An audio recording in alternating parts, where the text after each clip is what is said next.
Creed en sus profetas. Lunes 27 de marzo 2023. Job 2. Satanás arruina la salud de Job. Aconteció cierto día que vinieron los hijos de Dios para presentarse ante el Señor, y entre ellos vino también Satanás para presentarse ante el Señor. El Señor preguntó a Satanás: ¿De dónde vienes? Y Satanás respondió al Señor: de recorrer la tierra y de andar por ella. El Señor preguntó a Satanás: ¿No te has fijado en mi siervo Job, que no hay otro como él en la tierra? Un hombre íntegro y recto, temeroso de Dios y apartado del mal, y que todavía se aferra a su integridad, a pesar de que tú me incitaste contra él para que lo arruinara sin motivo. Y Satanás respondió al Señor diciendo: piel por piel, todo lo que el hombre tiene lo dará por su vida. Pero extiende pues tu mano y toca sus huesos y su carne, y verás si no te maldice en tu misma cara. Y el Señor respondió a Satanás: he aquí él está en tu poder, pero respeta su vida. Entonces Satanás salió de la presencia del Señor e hirió a Job con llagas malignas desde la planta de sus pies hasta su coronilla. Tomaba un pedazo de tiesto para rascarse con él y estaba sentado en medio de las cenizas. Entonces su mujer le dijo: ¿todavía te aferras a tu integridad? Maldice a Dios y muérete.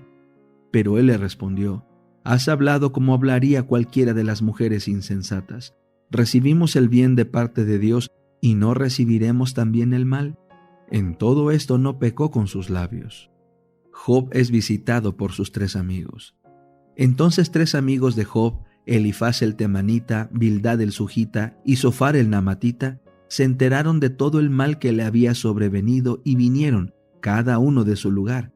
Convinieron juntos en ir a él para expresarle su condolencia y para consolarlo.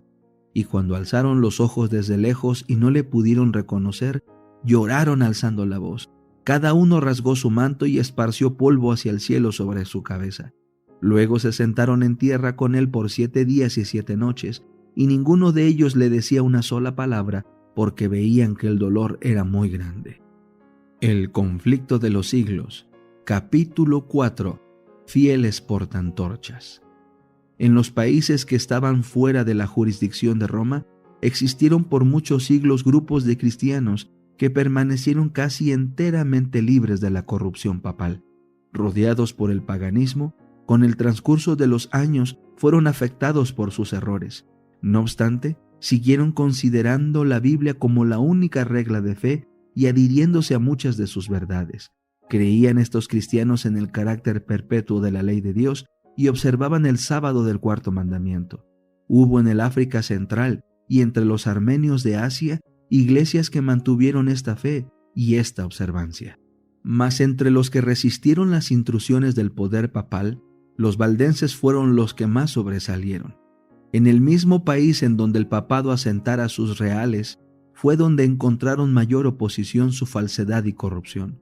La iglesia del Piamonte mantuvieron su independencia por algunos siglos, pero al fin llegó el tiempo en que Roma insistió en que se sometieran.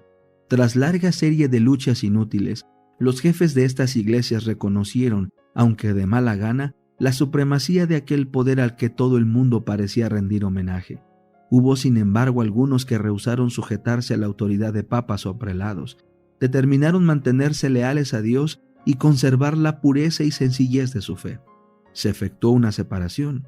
Los que permanecieron firmes en la antigua fe se retiraron. Algunos, abandonando sus tierras de los Alpes, alzaron el pendón de la verdad en países extraños. Otros se refugiaron en los valles solitarios y en los baluartes peñascosos de las montañas, y allí conservaron su libertad para adorar a Dios. La fe que por muchos siglos sostuvieron y enseñaron los cristianos valdenses contrastaba notablemente con las doctrinas falsas de Roma. De acuerdo con el sistema verdaderamente cristiano, fundaban su creencia religiosa en la palabra de Dios escrita. Pero esos humildes campesinos en sus oscuros retiros, alejados del mundo y sujetos a penosísimo trabajo diario entre sus rebaños y viñedos, no habían llegado de por sí al conocimiento de la verdad que se oponía a los dogmas y herejías de la iglesia apóstata. Su fe no era una fe nueva, su creencia en materia de religión la habían heredado de sus padres. Luchaban en pro de la fe de la iglesia apostólica, la fe que ha sido una vez dada a los santos. Judas 3. la iglesia del desierto, y no la soberbia jerarquía que ocupaba el trono de la gran capital, era la verdadera iglesia de Cristo, la depositaria de los tesoros de verdad que Dios confiara a su pueblo para que los diera al mundo. Entre las causas principales que motivaron la separación entre la verdadera iglesia y Roma, se contaba el odio de ésta hacia el sábado bíblico. Como se había predicho en la profecía, el poder papal echó por tierra la verdad. La ley de Dios fue pisoteada mientras que las tradiciones y las costumbres de los hombres eran ensalzadas.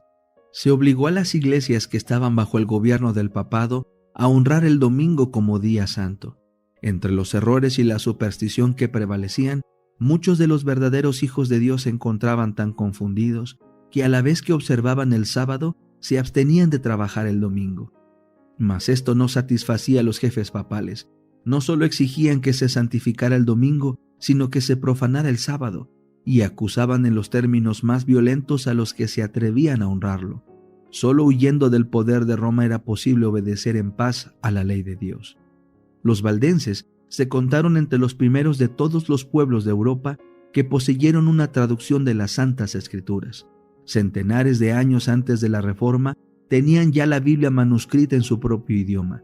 Tenían pues la verdad sin adulteración, y esto los hizo objeto especial del odio y de la persecución.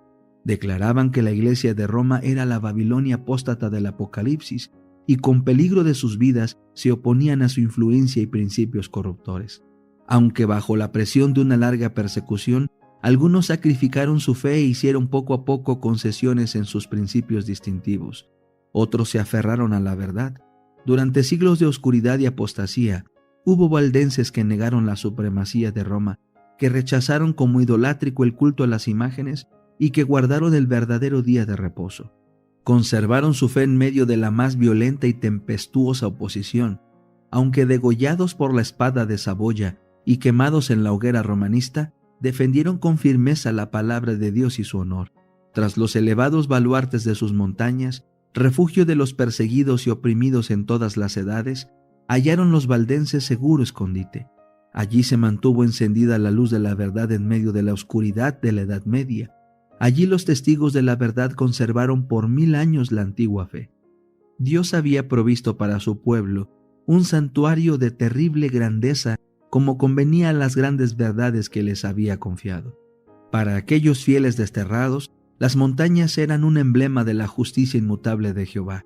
Señalaban a sus hijos aquellas altas cumbres que a manera de torres se erguían en inalterable majestad y les hablaban de aquel en quien no hay mudanza ni sombra de variación, cuya palabra es tan firme como los montes eternos. Dios había firmado las montañas y las había ceñido de fortaleza. Ningún brazo podía removerlas de su lugar, sino solo el poder infinito. Asimismo había establecido su ley, fundamento de su gobierno en el cielo y en la tierra. El brazo del hombre podía alcanzar a sus semejantes y quitarles la vida, pero antes podría desarraigar las montañas de sus cimientos y arrojarlas al mar que modificar un precepto de la ley de Jehová o borrar una de las promesas hechas a los que cumplen su voluntad. En su fidelidad a la ley, los siervos de Dios tenían que ser tan firmes como las inmutables montañas.